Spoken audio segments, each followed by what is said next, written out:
Today I will talk about commissioning of a hospital. This is part of my series of lectures on hospital management. In my previous two lectures, I had talked about planning of a hospital and designing of a hospital. Today I will talk about how to start a new hospital after it has been planned and designed. First of all, we prepare mission and objectives of our hospital. Then we prepare policies for disciplinary policies, leave policies, staff welfare policies, and medical benefit policies. These are policies related to human resource management.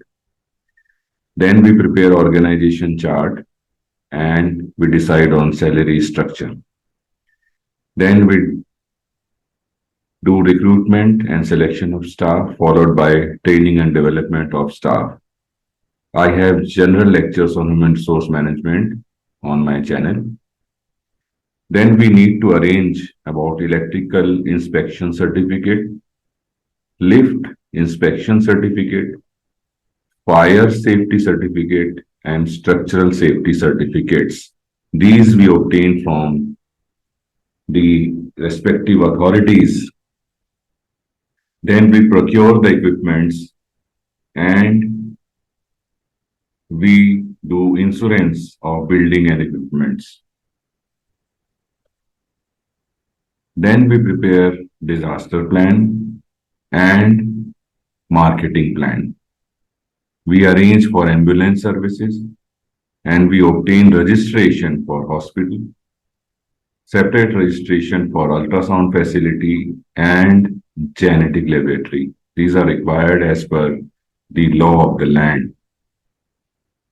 We obtain license for our blood bank, for pharmacy, for biomedical waste disposal, and permission for narcotics and alcohol use. We obtain PAN, that is permanent account number, and TAN numbers, and we obtain EPF code number, that is for Employee Provident Fund. These are in context of India: PAN number, TAN number, and EPF code. Then we contract for outsourced services, and as we have seen in my previous lectures, the following services can be outsourced: kitchen services or dietary services, laundry services and CSSD services, security services and housekeeping services.